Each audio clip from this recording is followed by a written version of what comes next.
Hey everybody, welcome to the part 2 to our discussion of Chapter 1 of Trails from Zero. Here we're going to be dealing more with the main plot of the chapter as well as our final thoughts for the chapter. At the end of this episode, we do say that next week will be Chapter 2. However, in the meantime, we've realized that our lives have become incredibly busy. Kevin has moved house entirely. It's the start of the semester for me, and I'm working to apply for more academic jobs. So Trails has not been our highest priority in the past couple of weeks, so expect a week or two of delay until the next episode. But for now, we hope that you enjoy our finale to our coverage of Chapter 1 of Trails from Zero.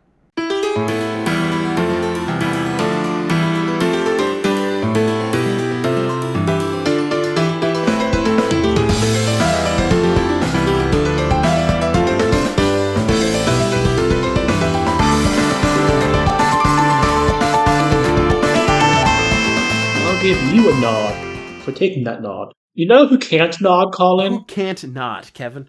Well, she can, but she can't see herself doing it. Shizuku McLean. Okay, her name is Shizuku, and why are we talking about Shizuku when we haven't even gone to Amorica Village yet? Because we've got to transition to Amorica and then the main plot part of the episode, Colin. Get on the page, God. I like how it's written right there, and you're like, her name is Shizuki. Oh. Well, wait, I have Shizuku. Yeah, that's how you pronounce Shizuku, but you said Shizuki. Oh, I didn't. But let's move on. Yeah, just like you didn't say half the shit you claimed not to say in the last episode. When I advertised the Buffer State Project on Twitter, one of the leading questions I had was, can Kevin be consistent? Find out by listening to this episode. Wow, what a personal attack. Not unlike the monster attacks that are afflicting three portions of outside Crossbell. And I just want to give a brief big picture impression. I really liked the idea of Crossbell as this great big consumptive center. I don't want to say exploiting, but definitely an unequal relationship with the natural resources of Amorica and especially of the main mining village. Mm-hmm. It felt very true, like how city-states tend to operate. All the attention is on the city. And I think there's also a divide where if you talk to the people in Amorica or in Mainz, they're very concerned with their traditions, right? The mayor of Amorica tells us about the Divine Wolves. He's very much in tune with traditions. In Crossbell, you didn't get any of that. Do they have seats in the Diet? I have no idea. I wonder what kind of rural-urban political fissures there are, and if there's any tensions on that axis. I would be surprised if there were not, based on what we saw. Yeah, we'll have to keep an eye out for that. But, speaking of fissures, do you remember what we get to do once we hit up Amorica Village? It was disgusting. I think I cried myself to sleep that night. We learn how to fish, guys. We are now members of the Fishing Guild, and as Lloyd says, if you fish at St. Ursula Hospital, if fishing at the hospital is wrong, I don't want to be right. Lloyd should be shot. I'm sorry. Your mama should be shot. I'm sorry. Wow. You know whose mom can't be shot? Shizuku. What I don't understand is why you keep trying to move us out of Amorica Village when you clearly also want to talk about stuff that's in Amorica Village. Oh, I'm trying to transition to the main quest. That's what I'm doing too. But Amorica Village is first. Amorica is very poor. I don't think it's explicit, but these are one-room houses. One-story houses. One building, the entire village, is 2 stories. It's the chieftain's, and I think he's also called the chief as well as the mayor, which is a really, I don't want to say primitive, but it's a older, more maybe clan-based way of leadership. Yeah, I know. I would agree with you. It feels inherited more than elected, but I think you're right. In fact, I think that we meet the chief's son at some point who is going to be the chief. Like, I'm pretty sure that it's inherited. This is clearly based off of, medieval village society, not based off of anything modern. And they go out of their way to point that out. It's poor, and then we get, I think, a very brief glimpse into one of the few parts that we get. How much does stuff cost? And that raises almost as many questions as it answers. I think it raises more. It did 100 monster attacks in America, did 100,000 mira worth of damage, and that is light. The private car of Mr. Hayworth, who I think is very sus, talk about him soon, is 800,000 mira, and that is very expensive. What does stuff cost? What is stuff worth? What's a good salary? How much is a mira's value? When we get 2,000 mira for a reward, is that a nice little bonus? Is that significant amounts of money? What's going on with the economy, with the monetary economy, Colin? It's difficult to tell. I think we should keep an eye out for more high ticket items that we can start to use to compare things because, much like with modern economies, we can't just throw a number out there and have that mean anything, right? There's a reason why economists use the Big Mac index, because Big Macs are something you can compare across societies, whereas currency often isn't, because then we're talking about money as opposed to things like labor time then being converted to objects. But something that we can definitely say about Hayworth is that he's wealthy, right? He lives in the residential district. Indeed. With all of the other highfalutin guys, so he's definitely not poor. He does make it out that the car is a business expense. It wasn't something that he bought willy-nilly, but he decided that investing in a car would help him be a better merchant, which I can kind of see the logic to that. Okay, Colin. Okay. I mean, that's what he says. Fuck off, dude.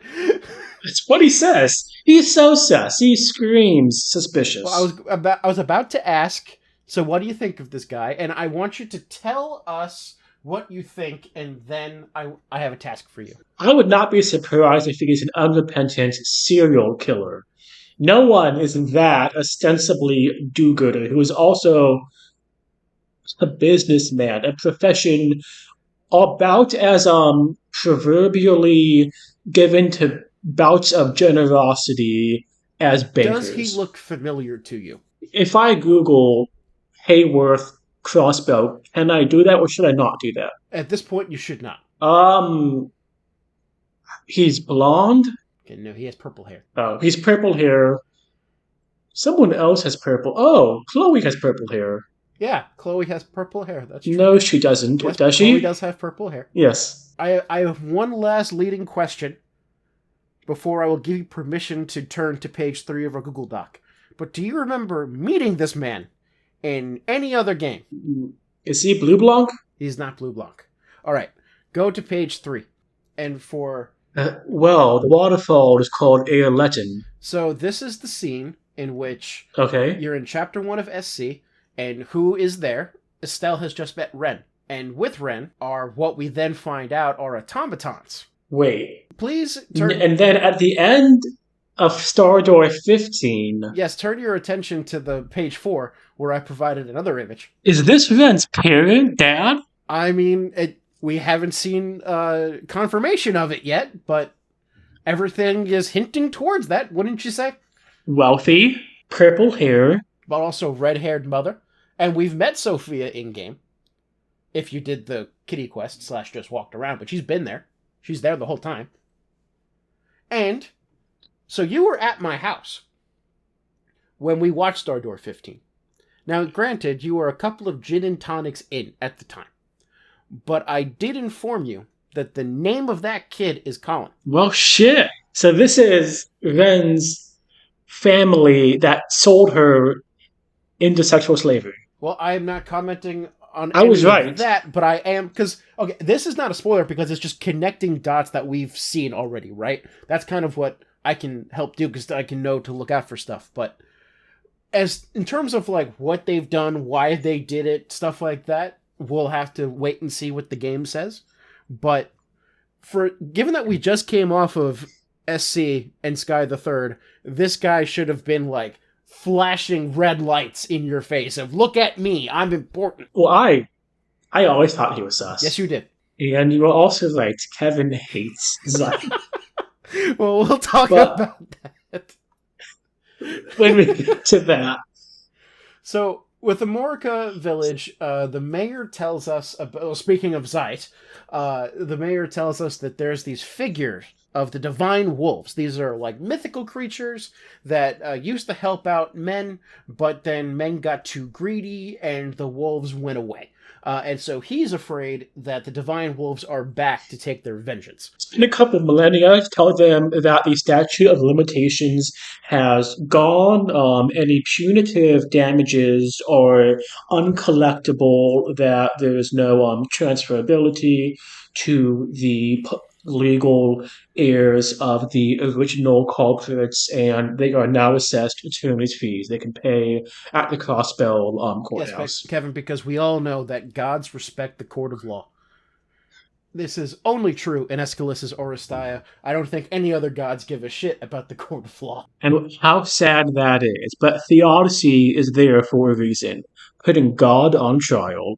But we can't put the divine wolves on trial because they don't respect judicial jurisdiction. So we have to go hunt. So after Amorica Village, oh, and there's a something I like gameplay wise. Through an increasingly unlikely set of unfortunate coincidences, you have to walk to each place, but you get to ride back. So you can level, see the countryside. It's compared explicitly to what the Bracers do with their junior people, but you don't have to do it all going back, which I think would make it a bit tedious. So it's a good balancing between the Yeah, two. and if, for instance, you want to like go back to another location for a side quest, or you want to talk to all of the NPCs, the bus will just take you there. It's almost like the game is pro public transportation. You know, this game is a Yimby's dream, and I am very proud to be playing it. But speaking of public transportation, we can't take the public transportation to St. Ursula's. We have to walk because the bus broke down. And who do we see when the bus breaks down and we go help it out? The bus driver. Yes, we see the bus driver. That's true, Kevin.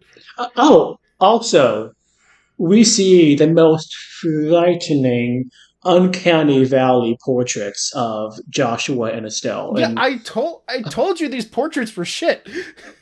it's not good, Colin. It is not good. I can't say what exactly. Like, I can't pinpoint it, but altogether, Like it's not good. Joshua is fine. I wouldn't say he's good, but he's fine. Estelle, her pigtails look like they are 3 feet off of her head. It's just awful. And like all the other art in the Crossbow games is amazing. But they fucked up Estelle and Joshua. Estelle, her portraits are always very expressive. Her facial expressions are literally memes. Here, it's this dull, like, blankness.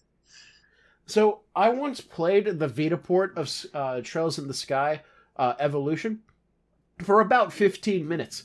And I couldn't continue because of two missing things.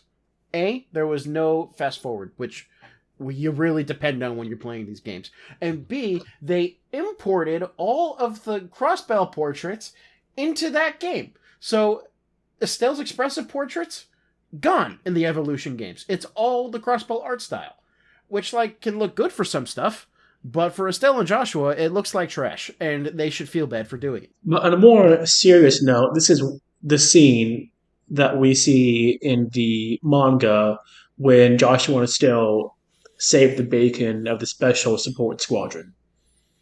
Yes, so that's what I was kind of pointing towards. That did kind of provide a bridge because it connects our previous protagonists to meeting our new protagonists.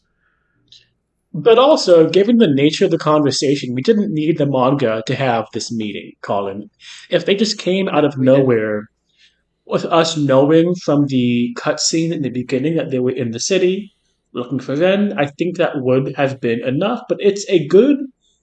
We struggled against one or two of these purple big gorilla monsters, and then like what 4, 5, 6 come in, and so that would be an immense challenge for us. And then Joshua and Estelle come in, make work like it's nothing, and it's an instant of how far out of the class of the SSS at the moment these two senior bracers are. Yes, definitely.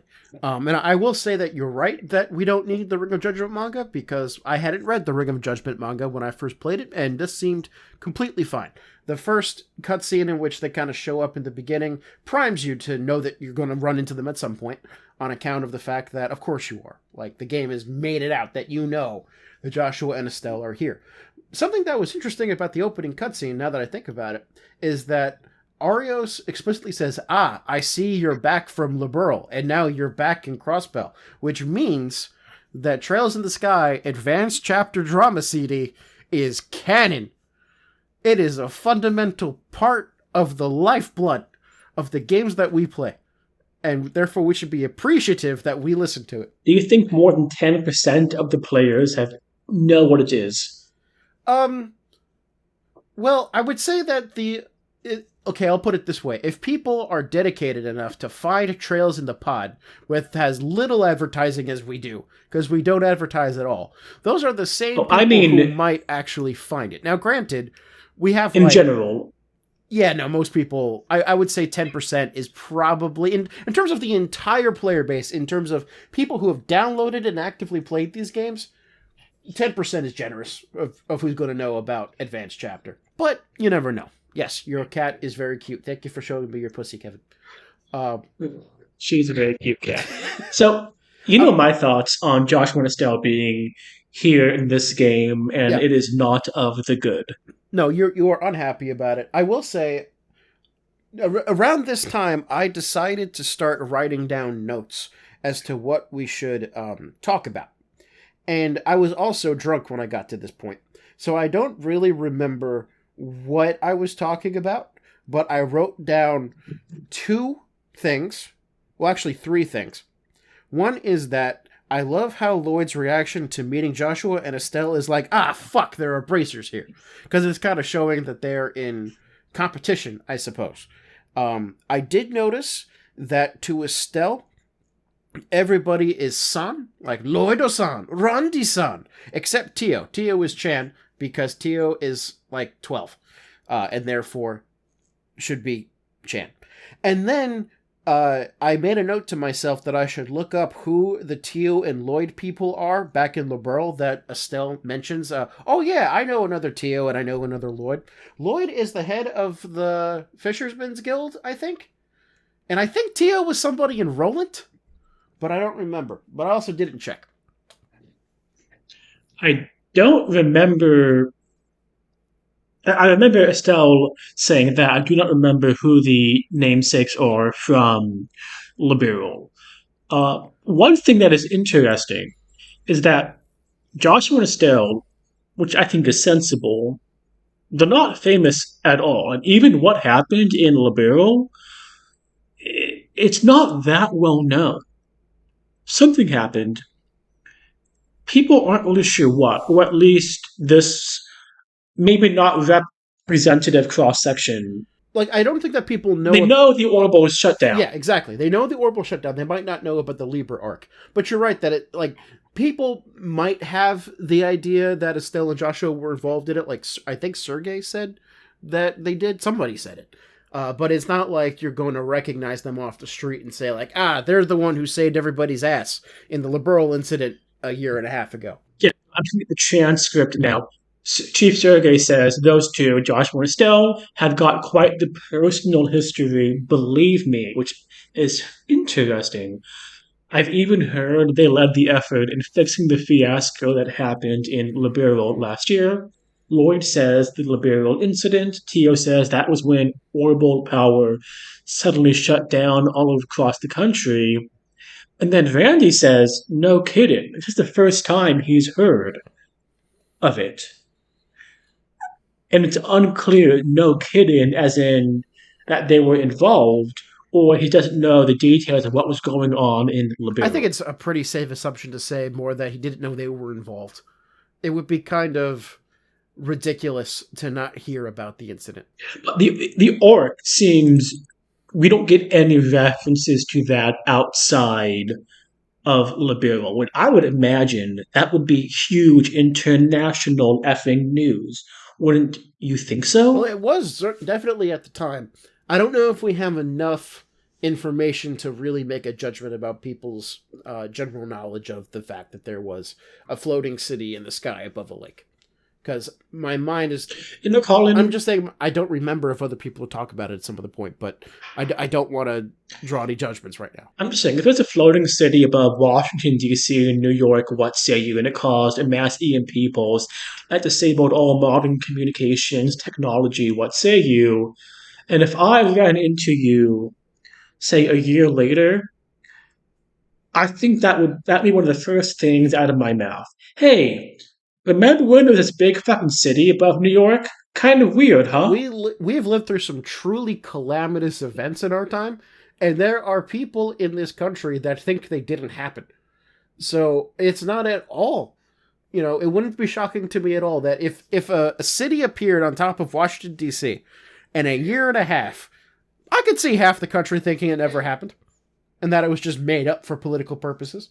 And that distressing, all too believable note. So we finally get to Saint Ursula, because the place that you've been trying to get us to by poorly worded transitions to Shizuki the whole time. What you mean, Shizuku, Colin? Yes, I do. So, at St. Ursula's, we meet Cecile, who's very important to Lloyd's present and Lloyd's past. Essentially, step siblings following the death slash murder of his elder brother Guy. Guy. And you know that. So, of his decidedly non-French inspired brother Guy. So Cecile is a one of the nurses at St. Ursula's, and St. Ursula's, it's like the Mayo Clinic if it was located in Switzerland, so to speak. I can tell you right now, my grandpa was at the Mayo Clinic. It is not pronounced the Mayo Clinic. Oh my God, Colin. Randy has a magnificent quote about Cecile that truly encapsulates why I love Randy so much and why I identify with him. Which is, after Lloyd tells Randy about the existence of Cecile, he goes, "So to recap, she's 2 years older than me. She's hot, and she's pretty much always wearing a nurse's uniform." And then he's already decided that he's in, and that he cannot wait to get there. This has nothing to do with the main plot, but the hospital has some of the best interpersonal conversations between the members of the SSS, especially with Randy. He is fantastic. And Ellie's response to this is, "You men are all the same. Disgusting." Yeah, poor Lloyd gets caught up in it. It's like, hey, give me a little more credit than that. We're nothing alike. But on a more serious note, we get some insight into Tio's past. She's a bit on edge, a bit uncomfortable. Between the smell of antiseptic solution and the sight of large needles, I am not a fan. Was Tio grown in a vat? Well, you're asking me questions that I cannot answer. This is what the vibe I'm getting. Like, she seems, I'm not going to spitball here, kind of a parallel, a mirror to Ren in a slightly different way than Tita is slash was. She's stoic, but slow to warm into technology. And I'm just getting like, I don't know, maybe artificial construction vibes. Well, more of her I don't backstory will know. be revealed. I'm not making any revelations of this at this time. But there is an optional scene with the head nurse that I thought was quite...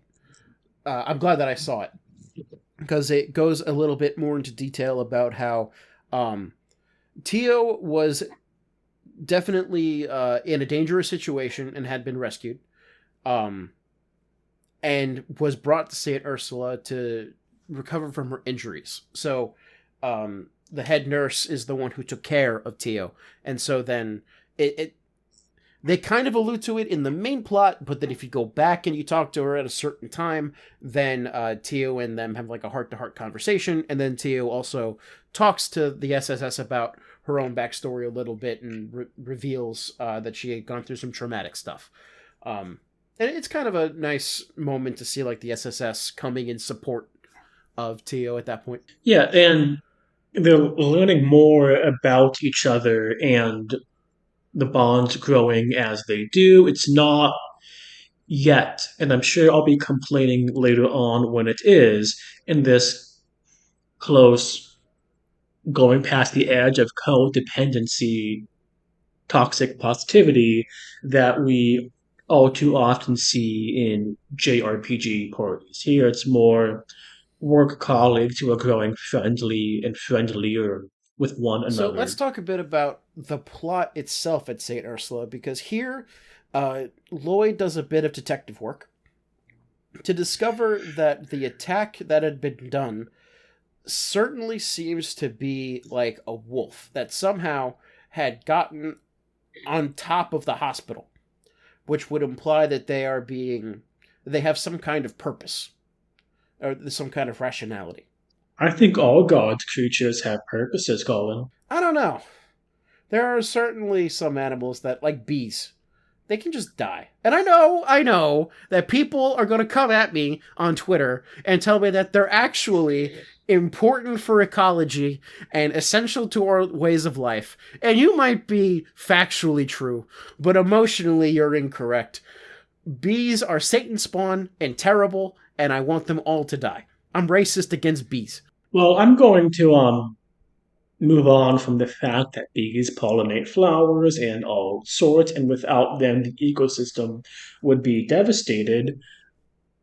But actually, I don't even have a transition for that. Okay, wolves. So we'll do some more investigating. Where did the wolves come from?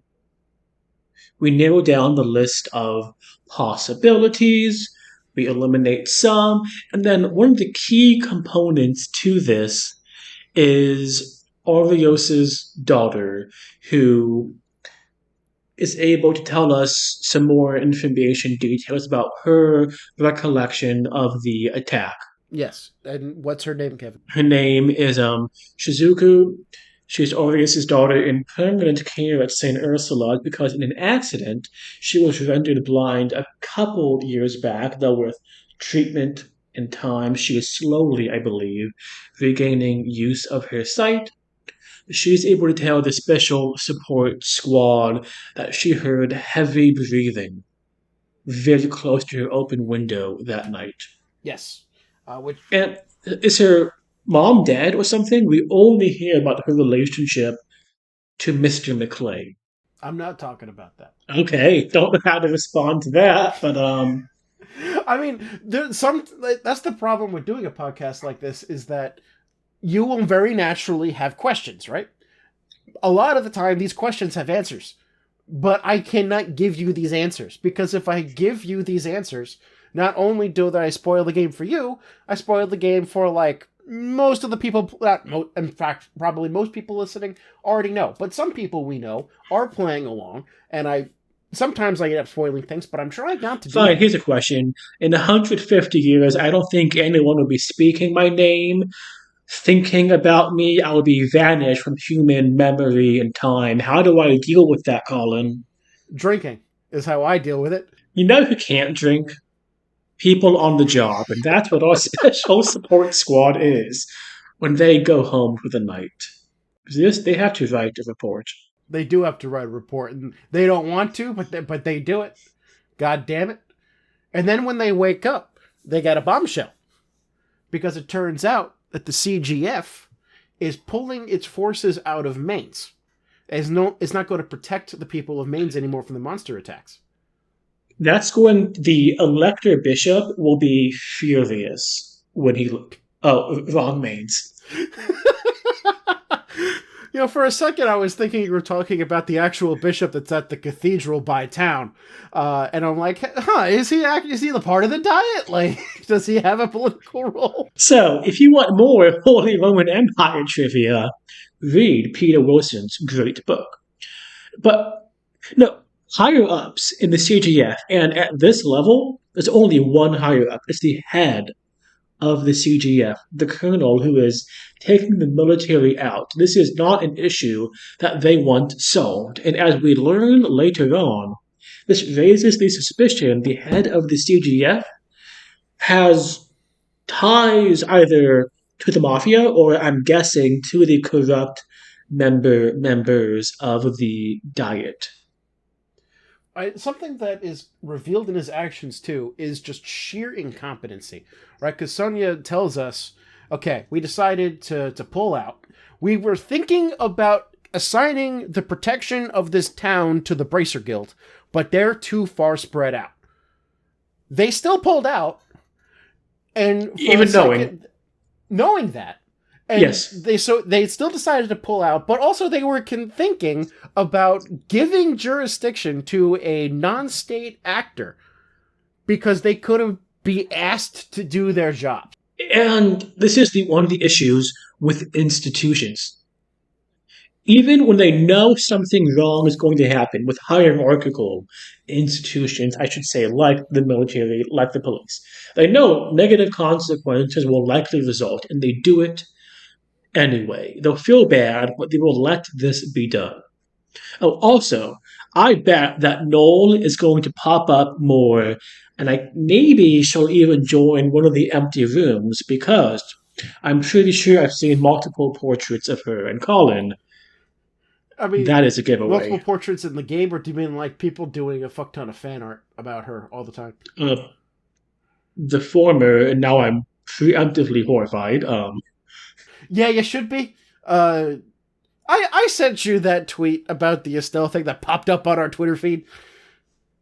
Colin, and that happens all the time. I was having a lovely evening. And then you weren't anymore, and were you? You Sent it to me. So yes, I bet Noel will join the SSS. And I bet I will like her more than the other member who joined at the end of this chapter. But we'll get to that unhappy state of affairs when we get to that. Sure. Because we had to go to Mainz. We do. And we got to meet somebody important on the way there. I was asking you over Messenger. Yeah. Is this red? And then I was giving like this, it's a doll. She looks similar. And then like 3, dialogue presses in. She's like, yeah, my name's Ren. So, not as much of a mystery as I was thinking it was going to be. Yeah, no, like, dude, I was looking at those messengers and being like, is he a fucking idiot? Because it's obviously Ren. Like, it's not even a question. So, what were your thoughts on Ren's first encounter with the SSS? Boy, I am certain whichever person is inside that mansion/workshop is not having a good time, or they're dead. Though I'm not sure they're dead, because Arios later says she didn't have any of her, quote, tea parties, end quote, and for that reason, he's keeping her under observation, but will not interfere for the present moment. Also, Arios seems super fucking dramatic. I'm gonna put it out there. Glory Hound. He does have a flair for it, right? We haven't gotten to that point in our discussion, but yeah, at the end, like, he just pops up and like, oh, Angel of Slaughter. Are you here to kill more people? If not, then I won't do anything about it, even though we call you the Angel of Slaughter, and clearly I could stop you, and I probably should, because you've been a murderous little bitch in the middle of a secret organization that I somehow know about that we're fighting against. And also, yeah, I'm going to intervene at the most dramatic moment. If it looks like they need, yes. Although this time he decided not to intervene. I think he wanted them to fail. He wanted the SSS to prove themselves. We are skipping ahead a little bit. We do make it to Mainz, and it's revealed then after a little bit of detective work that the Divine Wolves are not the culprit here. They are around, right? We meet one, but really what's going on is that the Mafia are learning how to control attack dogs. And they're using it in order to the attacking people was for practice, I think. And then for mains, the whole point was to create attacks, to create fear, in order to convince the mayor to say, hey, hire us for protection in exchange for a monopoly on your septium trade, which obviously would make them incredibly wealthy and incredibly powerful. So usually, I don't like these Austin Powers type machinations. I'm more of the just shoot them, take a gun, shoot them. But it makes sense here. They want to cause fear more than damage, more than death and destruction. If they cause too big an issue, the CGF has to intervene. Like if they start killing or maiming, but here it's a delicate balance of create an issue that the CGF does not have to be involved, but create an opening for our protective services, so to speak. And so I do think it makes sense with the overall Right. plan that they have.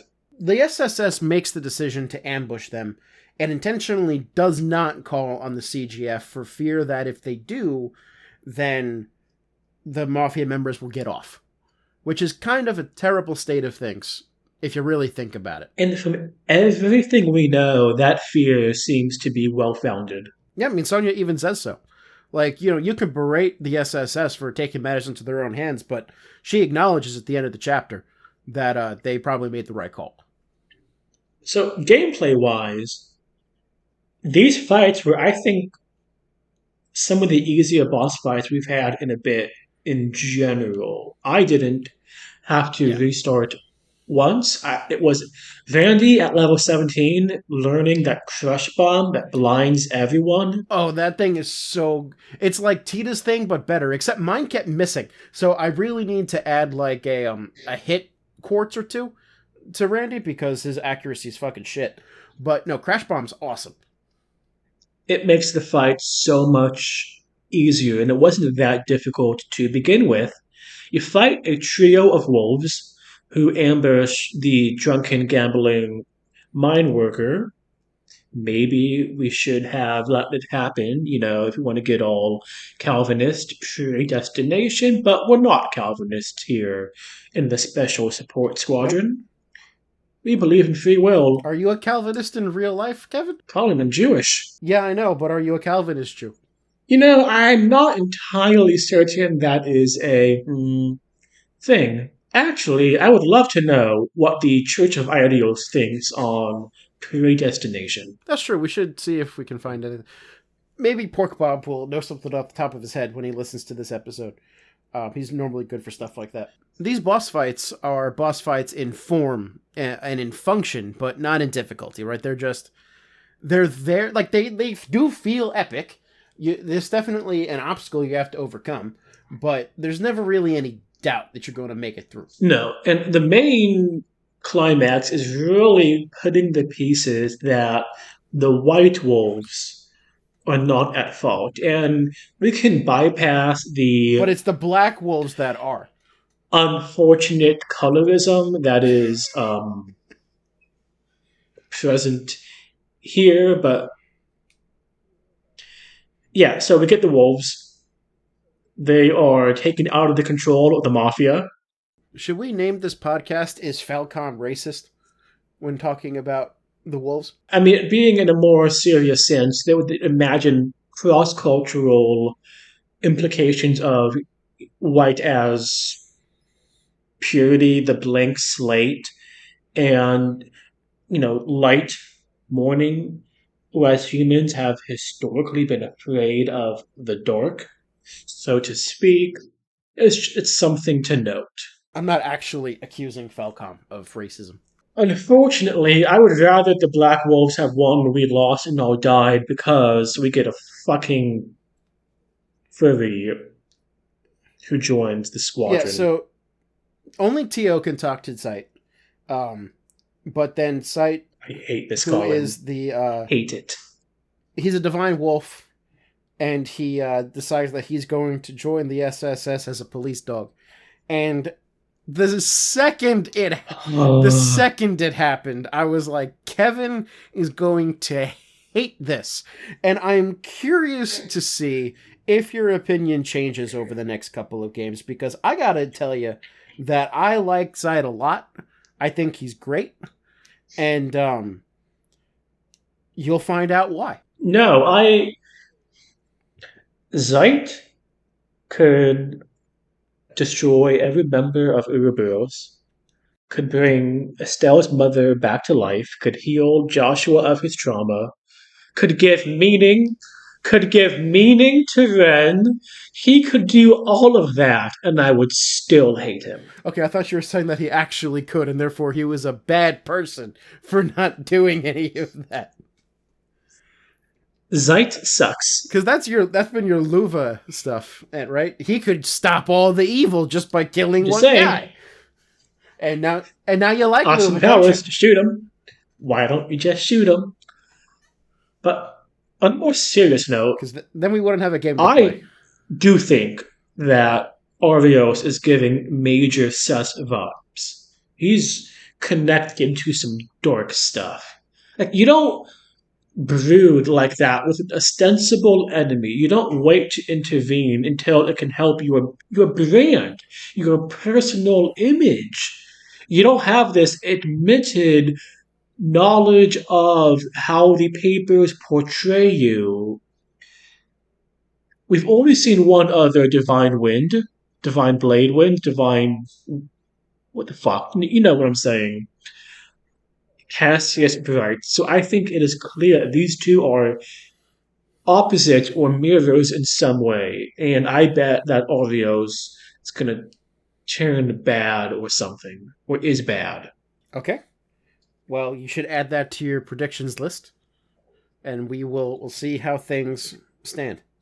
Prediction. Oreos is a big poopy head. I'm adding it right now. Before we wrap up, and we've been talking for a while, I kind of think this is going to be 2 episodes, honestly. I did want to talk about the optional conversations, because as I've alluded to throughout this episode, this time I'm really making an effort to go through and talk to everybody, at least in the city of Crossbell, although I should also probably extend that to the towns as well. And there was some really cool stuff there. We already talked about Tio and the head nurse, but there's a scene where if you walk into Nine Valley and talk to the owner, there's a really interesting conversation between her and Randy that I can say foreshadows a lot of stuff that I had no idea was being foreshadowed when I first played it. So that was pretty cool. One thing that was foreshadowing that I want to bring up. When they're surrounded, Okay. Randy says something to the effect, this is late chapter, am I going to have to bust it out? Am I going to have to bring it out? You know what moment I'm... Yeah. Something along those lines. There is something, some hidden quality, some hidden aspect to Randy that is contained, but he does not want to bring out. Either it will change him, it will change what people think of him, how they think of him. But I caught that, and that seems fairly important in some aspect, in some manner. Absolutely. But I think that all of our characters, with the possible exception of Lloyd, do this kind of foreshadowing thing a bit. We've seen a bit with like the hospital with Tio. With Ellie, there's a couple of optional scenes in the residential. Oh, she is so much the hidden, or maybe not so hidden, or maybe the bastard daughter of the president. That is obvious. The bastard. Okay. Well, we'll see how things go with that. But I want you to put down bastard daughter on your predictions. Fine, then illegitimate daughter. Sure. Put an illegitimate daughter. Let's see. But even like moving beyond the characters, like the citizens of Crossbell themselves have these stories that have been going on that I found really interesting. I mean, we talked a bit about that kid adopting a cat, which kind of like answered some questions that you saw in previous optional scenes if you had been doing it. So you remember from the prologue that one of the guys from the Testaments got sent to the hospital. Well, all throughout chapter 1, that guy's had a story where he gets back from the hospital, but he's too ashamed to see his sister. Meanwhile, his sister, who's out in the Eastern District, I think, is wondering when he's going to come back. She ends up going to the downtown district to find him, and in order to do so, leaves their kid brother with Fran and Noel's mother. Like the connections that are happening in terms of just these stories, all under the radar. It's fascinating. There's a history PhD student in the library who's complaining about how hard it is to write a thesis, and completely captures my experience, I'll tell you that. I'm going to talk to that guy every chance that I get. But my favorite, and I'll end on this one, is that... I'm going to hate this one. Yeah, you are. There is a girl who I don't even know if you meet, but it's rumored that she's moved into the downtown district and lives in an apartment alone. And the only thing we know about her is that she's hot. And if you go to the Vipers and talk to everybody there's a guy named Slash that had a quote that I had to take a picture of and just tell you what it is, because I love this. He says, quote, "I'd literally quit the Vipers right now if she'd let me orbital motorboat them titties." And literally and right now in the game are in all capital letters. Yeah. I'm not going to dignify that with a response beyond tisk, tisk, tisk. All right, Kevin, let's talk general impressions. What did you think about Chapter 1 and Trails from Zero in general? Should I first do what do I think of Chapter 1s across the consecutive series? What do I think of Chapter 1s across games as a whole, with games and novels? Why don't you speak as the spirit moves you, Kevin? So, Chapter 1 was good, built on the prologue. I was surprised how much of non-crossbow that we saw. The plot is not slow. I think one of the criticisms or points to be more neutral of, say, FC was how slow it was to get into the main plot. We were what? Halfway, 2/3 of the way through the game. We don't know what's going on exactly here, but the mafia, the diet, something is going on. And so much is being spoon fed to us. Like a brief scene or two with Ren opens up so many questions, and the game has the history now to tantalize us with hints, with one-off things that we know, having played, will lead to greater things in the future. So it can do that. The characters are good. The SSS has a good gameplay dynamic, the good banter, the interaction with the rest of the police force, with the CGF, with other parts of the government, with the gangs. It's good. It's a really good game. It's a very good chapter. I think comparing Chapter 1 to FC is a really good thing to do, because with FC, we go from town to town to town. And we basically know once we're done with the town, we're not going back to that town.